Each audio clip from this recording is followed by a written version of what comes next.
Hello students, let us start our discussion about bar magnet as an equivalent solenoid. Suppose that we have a cylindrical bar magnet like this, and the radius of this bar magnet is A, and suppose that this is a rectangular cross axis of the bar magnet, and this one is the midpoint whose coordinate is 0, 0, and this point is O, and the length of this solenoid is considered as 2L. So L will be in this side and next L will be in this side. So if you want to calculate and if you want to see what will be the relation between the equivalent solenoid of this bar magnet, so this bar magnet behaves like a solenoid or not. So for this, let us see a particular concept that suppose that here is a point placed on this axis of this bar magnet, and the distance of this point from the axis is x. The total distance from the axis is r. Okay. So if we want to calculate what will be the total magnetic field due to this solenoid, due to this bar magnet at this point, so we can easily calculate it. Suppose that at a distance of x from the center, there is a small strip of width dx. This is a strip of width dx, and if we assume that the total number of turn present on this solenoid is capital N and the total length is L, so number of turn per unit length is small n, so small n can be defined as n by 2L. So n can be defined as n dot 2L. This is a simple concept which provides us a knowledge about the number of turn per unit length. So if we consider the width of this strip is as dx, then total number of the turn present in this strip, this will be equal to n dx. So total number of turn present in strip, total number of turn in strip of width dx equal to n dx. So if we want to write a formula for the magnetic field due to this current loop which contains a current I, suppose that this contains a current nearly equal to I through one turn, so by nx turn, n dx turn, what will be the amount of the field at this point? This can be given by a simple formula. Suppose that each turn contains a current I, then total turn n dx provides a magnetic field at point P whose value be considered as dB. So the value of the magnetic field, the value of magnetic field at point P on axial point, you can write at axial point P by small strip of width dx. This will be equal to dB. So this dB will be provided by a formula mu 0 n IA square divided by twice of a square plus x square ka whole 3/2. You know, if there is a circular coil that contains a current I and the radius of this coil is A, then the magnetic field at any point from the center which is a distance from the center is x, the magnetic field at this point can be written as a mu 0 I a square divided by twice of a square plus x square whole power 3 by 2. If this coil contains number of turn n, then we have to multiply Ni, that is the total current. So according to this formula, we can easily write the value of this dB at this point due to this strip. This will be equal to mu 0 n, that is total number of turn, and dx, total current flowing through the each coil, that is I, and a square, that is the radius of this loop, divided by twice of the distance of this point from this loop. So from here, what will be the distance of this point?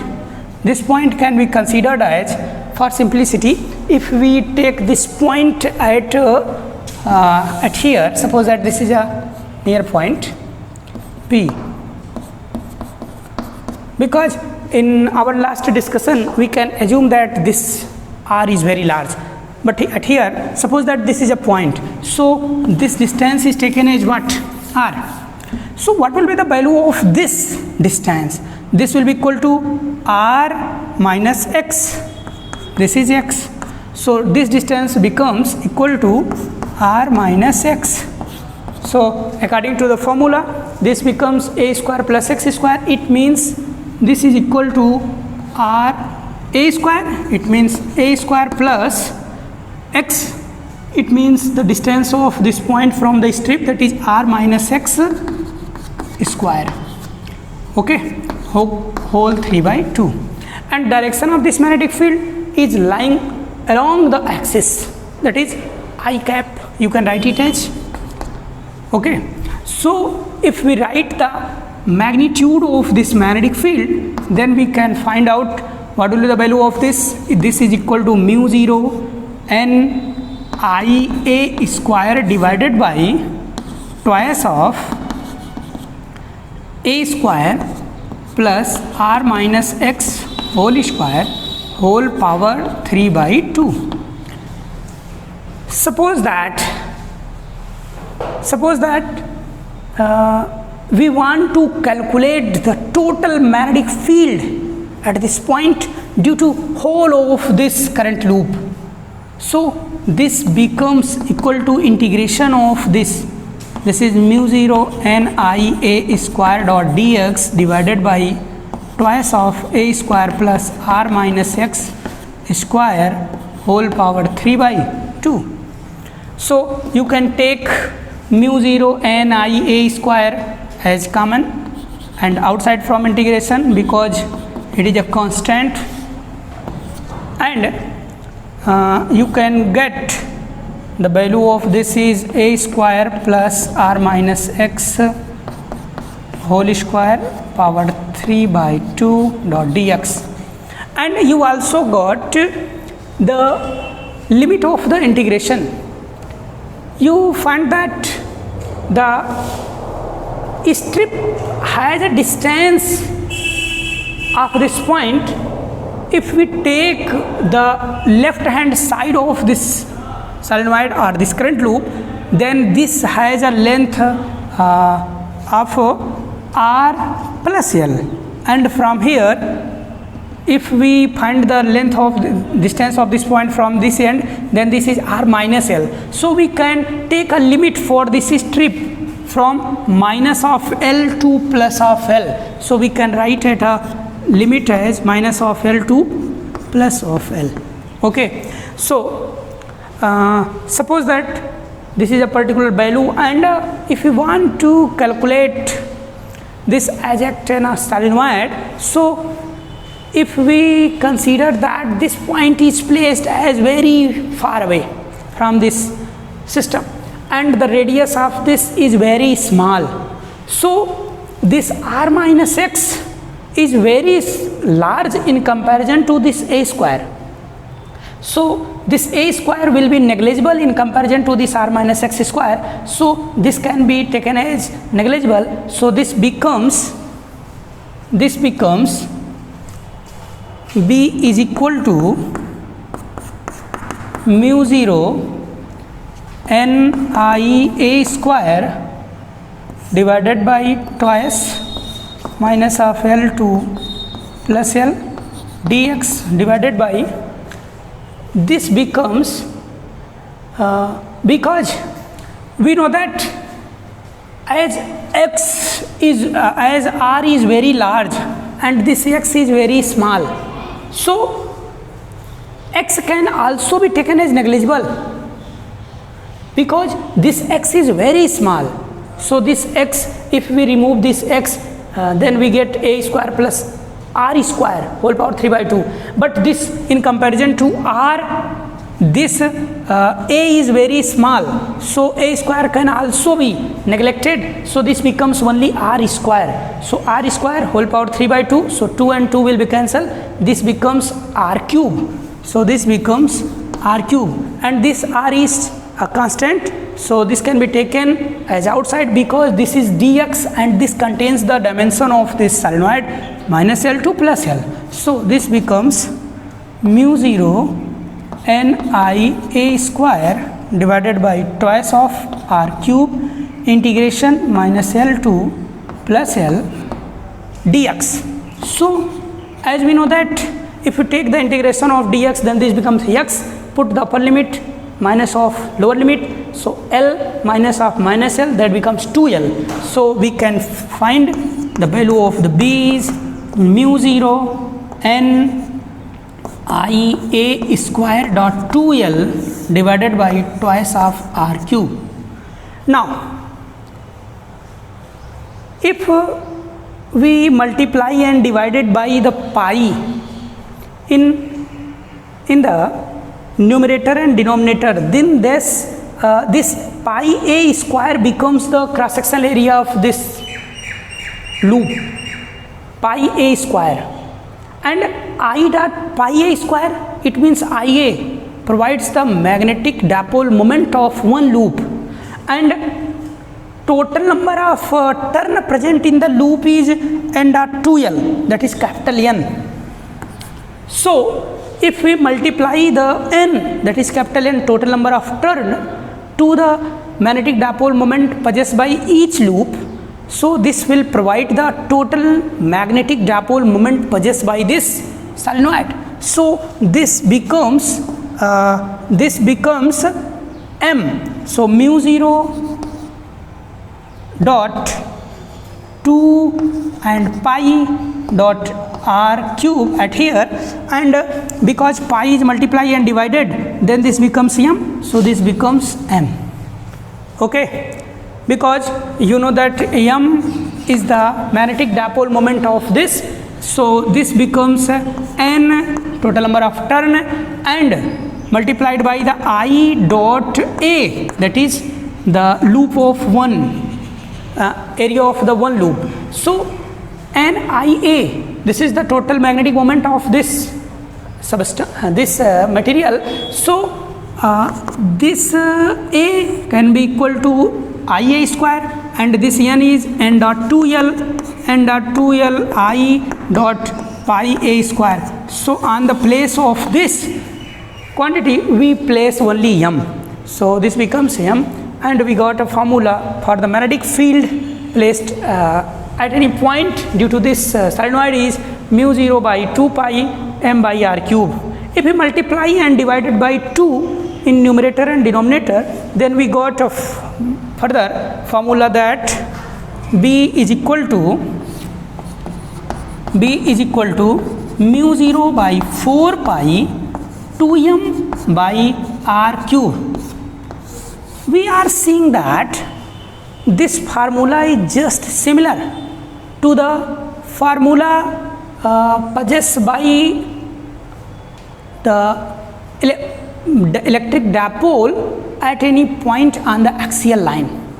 So if we place this m by a letter P, then and this B by E, then E equal to 1 upon 4 pi epsilon naught. this mu 0 is replaced by epsilon naught, 1 upon epsilon naught, then this becomes equal to 1 upon 4 pi epsilon naught 2p by r cube. This provides the value of electric field due to an electric dipole at any point.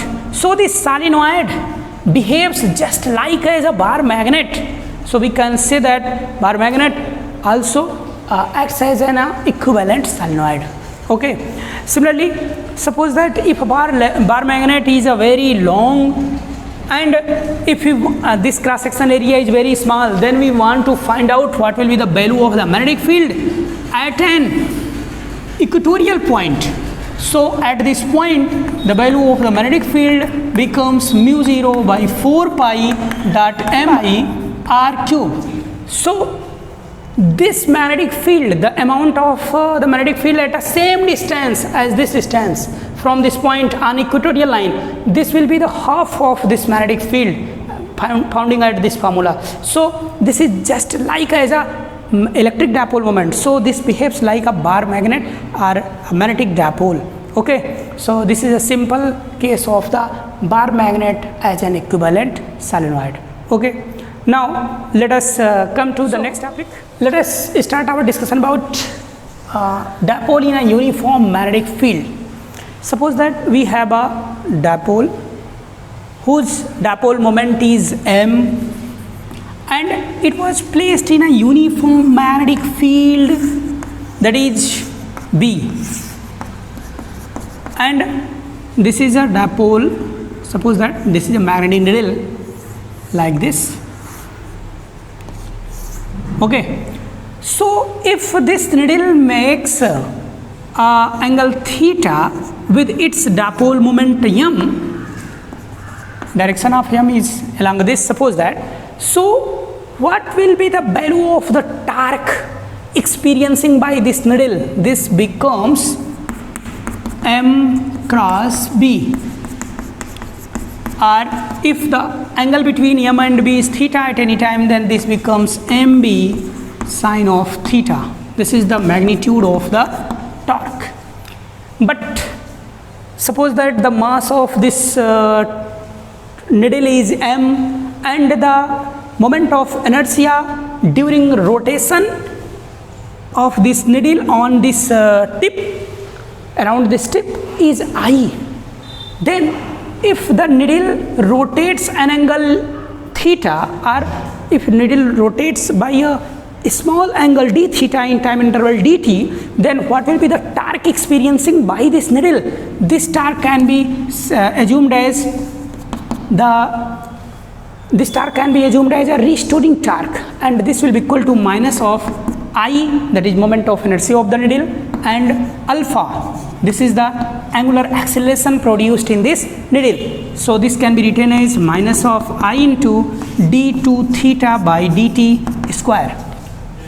So suppose that if this theta is very small, then this torque can be experienced by the torque acting on the needle can be written as mb theta, because for a small angle sin theta can be written as theta. So if this restoring torque provides an equilibrium condition for the torque experiencing by the bar magnet, by the dipole placed in the uniform magnetic field, so we can find on comparing that mb or minus of I d2 theta by dt square is equal to mb dot theta. So from here we get d2 theta by dt square is equal to minus of mb by I dot theta.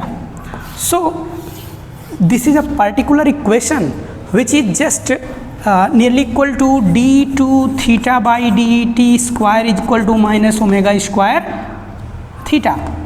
This equation is the ideal equation of simple harmonic motion, in which omega is the angular velocity of the needle by which it moves around its tip. Okay, so this is equal to 2 pi by t. It means 2 pi by divided by the time period of the oscillation. So if the needle oscillates inside the uniform magnetic field, then what will be the value of this omega? It means angular frequency.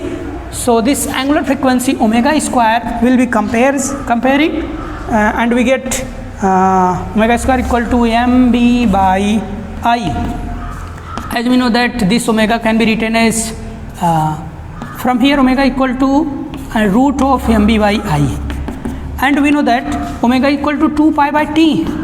So from here we get root of mb by I is equal to 2 pi by t. So from here t equal to 2 pi root divided I divided by mb. So this is a simple formula by which a magnetic needle oscillates about its mean position in an uniform magnetic field when it placed in a uniform magnetic field, making an angle theta from its mean position.